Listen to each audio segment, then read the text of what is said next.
Zimbabwe दौरे के लिए टीम इंडिया में जगह बनाने वाले मनदीप सिंह हमसे बात करने के लिए मौजूद हैं। मैंडी, सबसे पहले तो आपको बधाई देना चाहेंगे जो आपने टीम इंडिया में जगह बनाई उसके लिए। क्या अब खुद के लिए टारगेट सेट किया हुआ है या क्या एक्सपेक्टेशंस हैं खुद से इस दौरे पर? Thank you so much.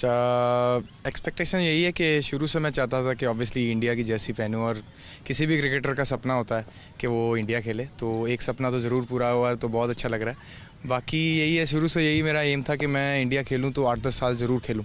ऐसा नहीं है कि बड़े लोग इंडिया खेले हैं लेकिन वो 1-2 मैच खेले हैं, तो ऑब्वियसली मैं उम्मीदें अपने से बहुत ज़्यादा रखता हूं। और अंडर 19 इंडिया में जब खेला था quarter final world cup, quarter final हम हार गए थे पाकिस्तान से, तो वो याद मेरे को कभी भूल नहीं पाती। तो ऑब्वियसली मैं वो चाहता हूँ कि मैं इंडिया को रिप्रेजेंट करूँ एक और वर्ल्ड कप में और होपफुली वो जीतें। तो वो मेरे लिए सबसे ज़रूरी बात यही है कि अभी तक मैं वो अचीव करना चाहता हूँ। इस दौरे के लिए युवाओं की टीम चुनी गई है, तो इसको सिर्फ एक अपॉर्चुनिटी के तौर पर देख रहे हैं या लगता है कि एक ऐसा बेंचमार्क यहाँ पर सेट कर सकते हैं जहाँ से आप लगातार सीनियर टीम में अपनी जगह पक्की कर सकें? नहीं, बिल्कुल अपॉर्चुनिटी, बहुत बड़ी अपॉर्चुनिटी है क्योंकि सारे यंगस्टर्स इसमें हैं और अपॉर्चुनिटी एक भी ये भी बहुत अच्छी है कि हम महेंद्र सिंह धोनी के अंदर खेलेंगे, तो उनको देखते आए हैं बचपन से कि वो कैसे खेलते हैं, कैप्टनसी करते हैं, तो उनसे भी सीखने को बहुत कुछ मिलेगा, एक्सपीरियंस भी बहुत अच्छा रहेगा। बाकी यही है कि जैसे आपने बोला कि अपॉर्चुनिटी बहुत अच्छी है, अगर मैं अच्छा करता हूँ वहाँ पर तो डेफिनेटली आगे वाली बड़ी सीरीज़ में ही आपका नाम आ सकता है। तो बाकी ये कि ज़्यादा मैं अभी कोशिश कर रहा हूँ कि मैं अपनी रूटीन या अपनी मेहनत पे ध्यान देता रहूं और ऑब्वियसली परफॉर्मेंस करना तो ज़रूरी है और अपॉर्चुनिटी कैच करने की पूरी कोशिश करूंगा। अभी वहां पर इस सीरीज़ के दौरान वनडे मैच भी खेलने हैं, सिर्फ T20 मैचेस नहीं होंगे। IPL मोड से निकलकर उस वनडे मोड में जाने के लिए प्रिपेयर हो चुके हैं मनदीप, या अभी थोड़ा टाइम कंज्यूम करने वाले हैं? आजकल जैसे क्रिकेट चलती है, मतलब इवन डोमेस्टिक क्रिकेट भी हमारी ऐसे ही होती है, कई बार डेज मैच होते हैं तो साथ के साथ ही T20 मैच हो जाते हैं, साथ के साथ ही वनडे मैच होते हैं, तो आजकल ये काफ़ी मतलब नॉर्मल हो गया अगर मैं बोलूँ तो। बाकी यही है कि तैयारी मैं पूरी कर रहा हूँ, अपनी फ़िटनेस पे पूरा ध्यान दे रहा हूँ। मैं स्पेशली मेंशन करना चाहूँगा कि RCB में रह के, स्पेशली विराट कोहली के साथ रह के पिछले 2 साल से मैंने बहुत कुछ सीखा।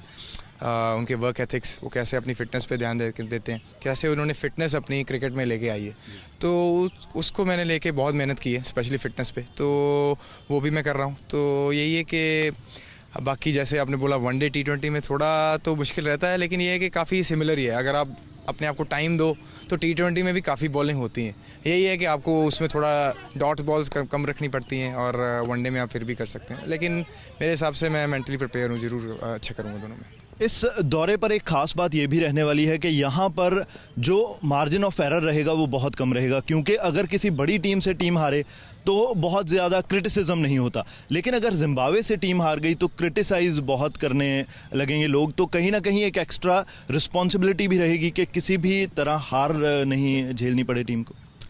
नहीं, एक्स्ट्रा रिस्पॉन्सिबिलिटी तो आपकी वैसे ही बढ़ जाती है जब आप इंडिया को रिप्रेजेंट कर रहे हैं, तो जब हम पंजाब से भी खेलते हैं तब भी आपकी रिस्पॉन्सिबिलिटी बढ़ जाती है कि यार आप पंजाब को रिप्रेजेंट करते हो, तो उसको आपको प्राइड होता है कि यार आप पंजाब से रिप्रेजेंट करते हो, तो इंडिया को कर रहे हो तो ऑब्वियसली और भी ये रिस्पॉन्सिबिलिटी बढ़ जाती है और जिम्मेवारी बढ़ जाती है। तो डेफिनेटली ये तो है ही, हार का सामना कोई भी नहीं करना चाहता।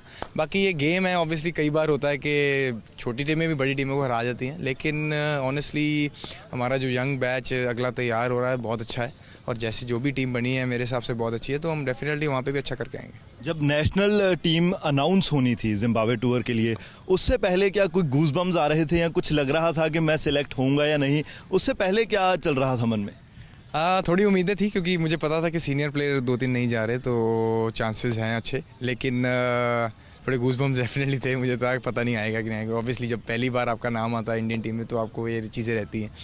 नर्वस भी था थोड़ा मैं, लेकिन मैं क्या कर रहा था, मैं डू नॉट डिस्टर्ब लगा के फ़ोन को मैं सो रहा था और केदार जाधव मेरे रूम पे आके उन्होंने डोर खड़खड़ाना शुरू कर दिया कि बधाई हो, ये वो तेरा नाम आ गया पहली बार। तो पहली बार सुन के बहुत अच्छा लगा और मतलब क्या बताऊँ मैं, जैसे बचपन से देखा हुआ सपना पूरा होता है, तो फीलिंग को मैं उसको डिस्क्राइब नहीं कर सकता, लेकिन बहुत ही अच्छा लगा। तो उस समय सेलिब्रेट किस तरह से किया? सबसे पहले मैंने घर वालों को फ़ोन किया, तो वो सबसे ज़्यादा सेलिब्रेट तो वो कर रहे थे क्योंकि ऑब्वियसली सबके घर वालों को उम्मीद होती है, तो उनको खुश देख के मुझे बहुत खुशी हुई कि चलो उनको इतनी खुशी देख के, और वो इनके साथ बात करके ही 15-20 मिनट मैंने बात की, तो वही सबसे बड़ी सेलिब्रेशन तो वही थी मेरे लिए सबसे पहले, घर वालों के साथ बात करके। एक और सेलिब्रेशन देखने को मिली आईपीएल के दौरान जो आपने विराट कोहली और क्रिस गेल के साथ की, वो सेलिब्रेशन क्या थी? वो पूरा जो भंगड़ा आपने किया उसके बारे में थोड़ा एक्सप्लेन कीजिए हमारे दर्शकों को। वो सेलिब्रेशन, जैसे आप मैच जीतते हैं तो वो पंजाबियों के ब्लड में ही होता है, आपको पता ही है कि हम एक्साइटेड ज़्यादा हो जाते हैं, और जब ऐसे सेलिब्रेट करते हैं तो खुल के सेलिब्रेट करते हैं। तो वही हम क्वालिफाई कर गए थे उस मैच के बाद, तो वही खुशी का ठिकाना नहीं था। और भंगड़ा मैं थोड़ा अच्छा डाल लेता हूँ, डांस वांस का भी शौक़ है, और ऑब्वियसली विराट भी बहुत अच्छा डाल लेते हैं। तो और गेल बड़े मनमौजी बंदे हैं, एंटरटेनिंग बंदे हैं, तो उनको हमेशा शौक रहता है कि जो भी कोई नई चीज़ कर रहे हैं तो वो मैं उसको कॉपी करूं। लास्ट ईयर भी हमने इवन किया था, तो इस बार थोड़ा जैसे कह सकते हैं बड़ा वर्जन किया, तो वो बहुत ही मज़ा आया। वही था कि हमारे ब्लड में ही है वैसी सेलिब्रेशन, तो हमने बस खुल के नाचे हम और बहुत इन्जॉय किया। इसी सेलिब्रेशन को अगर थोड़ा और एलेबोरेट करना हो तो पिछले साल और इस साल की बात में एक कॉमन था, मनदीप सिंह सिखा रहे थे और दोनों विराट कोहली और क्रिस गेल। यही तिकड़ी क्यों होती है हर बार? कोई और बंदा क्यों नहीं शामिल होता है? क्योंकि मे भी हम ज़्यादा तीनों जैसे इन्वॉल्व होते हैं ऐसी चीज़ों में कि विराट कोहली ऑब्वियसली दिल्ली से ही हैं, तो उनमें भी पंजाबी ब्लड काफ़ी है, तो वो भी अब कह सकते हैं कंट्रोल नहीं कर पाए इस बार अपने आप को, और बाद में उन्होंने ज्वाइन किया।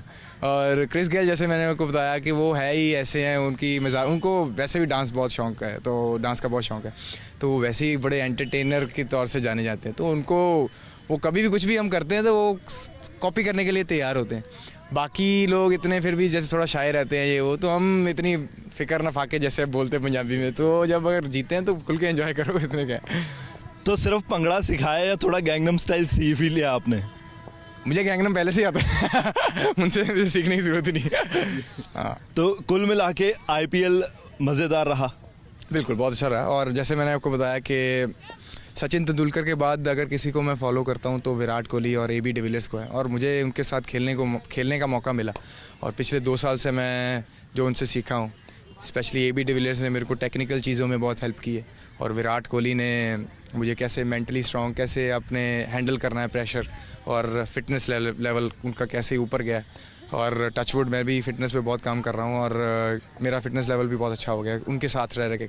उनको देखता हूँ मैं, वर्क कहते सुन के, तो बहुत इंस्पायरिंग है, तो वो चीज़ें सीखने को मिल रही हैं, तो इससे अच्छा और क्या हो सकता है। जो आरसीबी को फाइनल में हार झेलनी पड़ी, क्या उससे कहीं कॉन्फिडेंस पर तो कोई असर नहीं पड़ने वाला मनदीप सिंह के? आने वाले दिनों में कुछ उस हार का कोई असर आप पर देखने को मिले? नहीं, ऐसा नहीं है जी, मतलब अब पंजाब की तरफ से भी हम जब खेलते हैं तो हार जीत तो लगी रहती है, ऐसा नहीं है। बड़े टूर्नामेंट कई बार आप अच्छा करते हो, कई बार नहीं भी करते हो, तो आजकल का कह सकते हो आजकल यही चलता है कि फटाफट एक बड़ा टूर्नामेंट होता है, अगले साथ में फिर हो जाता है, तो अभी काफ़ी नॉर्मल हो चुका है। ऑब्वियसली पहले एक आधा दिन काफ़ी लगा था झटका कि हम इतने क्लोज आके हम नहीं जीत पाए, क्योंकि हमारी टीम बहुत अच्छी थी। इवन पिछले साल भी हम 3rd रहे थे, तो उसमें भी पूरे चांसेस थे, लेकिन ठीक है, अभी क्या कर सकते हैं, लाइफ तो चलनी है। बाकी ये कि जैसे मैंने आपको बताया, अगर अपने काम करते रहो, सही मेहनत करते रहो, अपने पे ध्यान दो, और परफॉर्मेंस भी अपने आप कैरी फॉरवर्ड होती रहती है। मैंडी, हमसे बात करने के लिए आपका बहुत बहुत शुक्रिया, और हम यही उम्मीद करते हैं कि जिस तरह के कमाल आपने अब तक करके दिखाए हैं वही कमाल आप जिम्बाब्वे टूर पर भी करके दिखाएं। Thank you so much. Thank you. तो ये थे मनदीप सिंह, और मनदीप का कहना है कि आईपीएल छूट चुका है पीछे, रणजी ट्रॉफी पीछे छूट चुकी है, डोमेस्टिक क्रिकेट पीछे छूट चुका है, और अब सामने है टीम इंडिया के लिए अच्छा प्रदर्शन करके दिखाना, और इस प्रदर्शन के लिए वो पूरी तरह से तैयार हैं। कैमरा पर्सन गुलशन के साथ परवेज संधू, ABP न्यूज़, जालंधर।